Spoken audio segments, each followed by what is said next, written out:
ನಮಸ್ಕಾರ ಸ್ನೇಹಿತರೆ, ನಮ್ಮ ಮಧುರ ಸುದ್ದಿ ಚಾನಲ್ಗೆ ನಿಮಗೆ ಸ್ವಾಗತ. ನಾವು ನಿಮಗಾಗಿ ಕೃಷ್ಣ ಸಂದೇಶವನ್ನು ಒತ್ತು ತರುತ್ತಿದ್ದೇವೆ.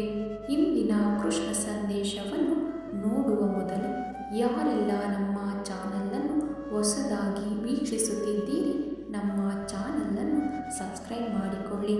ಹಾಗೆಯೇ ಬೆಲ್ ಬಟನ್ ಒತ್ತುವ ಮೂಲಕ ನೋಟಿಫೈ ಆಗಿರಿ. ಇಂದಿನ ಕೃಷ್ಣ ಸಂದೇಶವನ್ನು ನೋಡೋಣ. ನಿಮ್ಮನ್ನು ಅರ್ಥ ಮಾಡಿಕೊಳ್ಳದವರ ಮುಂದೆ ನಿಮ್ಮ ಮನಸ್ಸನ್ನು ಎಷ್ಟೇ ತೆರೆದಿಟ್ಟರೂ ಯಾವ ಪ್ರಯೋಜನವೂ ಆಗುವುದಿಲ್ಲ. ಏಕೆಂದರೆ ಮತ್ತೊಬ್ಬರಿಗಾಗಿ ನಿಮ್ಮನ್ನು ಕಡೆಗಣಿಸಿದವರು ನಿಮ್ಮವರಾಗಲು ಹೇಗೆ ಸಾಧ್ಯ? ಆದರೆ ನಿಮ್ಮೆದುರಿಗೆ ನಿಮ್ಮವರಂತೆ ನಟಿಸುತ್ತಾರೆ. ಆಗಲೇ ಅವರನ್ನು ತಿಳಿಯಿರಿ, ಅದು ಕೇವಲ ಬೂಟಾಟಿಕೆ ಎಂದು. ಹಾಗಾಗಿ ನಿಮ್ಮ ವಿರುದ್ಧವಾದ ಮಾತುಗಳನ್ನು ಕೇಳುವಾಗ ನೀವು ಸಾಧ್ಯವಾದಷ್ಟು ಮೌನವಾಗಿ ಇರುವುದಕ್ಕೆ ಪ್ರಯತ್ನಿಸಿ. ಏಕೆಂದರೆ ಅದಕ್ಕೆ ಸರಿಯಾದ ಉತ್ತರ ಕೊಡುವ ಹಕ್ಕನ್ನು ಭಗವಂತ ಸಮಯಕ್ಕೆ ನೀಡಿದ್ದಾನೆ. ಸಮಯ ಬಂದಾಗ ನಿಮ್ಮ ಮೌಲ್ಯ ಏನೆಂದು ಅವರಿಗೆ ಭಗವಂತನೇ ತಿಳಿಸುತ್ತಾನೆ. ಆಗ ಅವರು ಪಶ್ಚಾತ್ತಾಪದಲ್ಲಿ ನರಳುವುದನ್ನು ನೀನೇ ಕಾದು ನೋಡು. ಎಲ್ಲ ಒಳ್ಳೆಯದೇ ಆಗುತ್ತದೆ. ಹಾಗಾಗಿ ಭಾವನೆಗಳ ಆಧಾರದ ಮೇಲೆ ಯಾವ ನಿರ್ಧಾರವನ್ನು ತೆಗೆದುಕೊಳ್ಳಬೇಡಿ.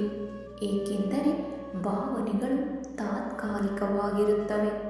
ಬಹಳ ಖುಷಿಯಾದಾಗ ಅಥವಾ ದುಃಖವಾದಾಗ ತೆಗೆದುಕೊಳ್ಳುವ ನಿರ್ಧಾರಗಳು ತಪ್ಪಾಗಿರುತ್ತವೆ.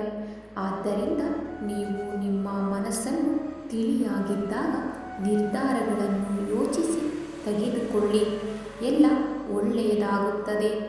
ಈಗ ಕಷ್ಟದಲ್ಲಿ ನರಳುತ್ತಿರುವ ವ್ಯಕ್ತಿಯ ಮುಂದೆ ಒಂದು ದಿನ ಸಂತೋಷದ ದಿನವನ್ನು ಅನುಭವಿಸಬಹುದು. ಆದರೆ ನೋವು ನೀಡುವವನು ಎಂದಿಗೂ ಕೂಡ ಸಂತೋಷವಾಗಿರಲು ಸಾಧ್ಯವಿಲ್ಲ. ಯಾವಾಗೆಲ್ಲ ಸತ್ಯ ಮತ್ತು ಅಸತ್ಯದ ಮಧ್ಯೆ ಸಂಘರ್ಷ ಉಂಟಾಗುವುದು, ಸತ್ಯ ಯಾವತ್ತಿಗೂ ಒಂಟಿಯಾಗಿ ನಿಲ್ಲುತ್ತದೆ.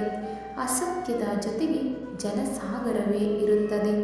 ಆದರೆ ಅಸತ್ಯದ ಎದುರು ಸತ್ಯಕ್ಕೆ ಜಯ ಸಿಗುತ್ತದೆ. ಇದು ನಿಶ್ಚಿತ. ಎಲ್ಲ ಒಳ್ಳೆಯದೇ ಆಗುತ್ತದೆ. ಭಗವಂತ ಜೊತೆಗಿದ್ದಾನೆ. ಧನ್ಯವಾದಗಳು. ನಮ್ಮ ಪ್ರಯತ್ನ ನಿಮಗೆ ಇಷ್ಟವಾಗಿದ್ದಲ್ಲಿ ನಮ್ಮ ವಿಡಿಯೋಗೆ ಒಂದು ಲೈಕ್ ನೀಡಿ. ಹಾಗೆಯೇ ನಮ್ಮ ಚಾನಲನ್ನು ಸಬ್ಸ್ಕ್ರೈಬ್ ಮಾಡಿಕೊಳ್ಳಿ. ನಿಮ್ಮ ಅನಿಸಿಕೆ ಅಭಿಪ್ರಾಯಗಳನ್ನು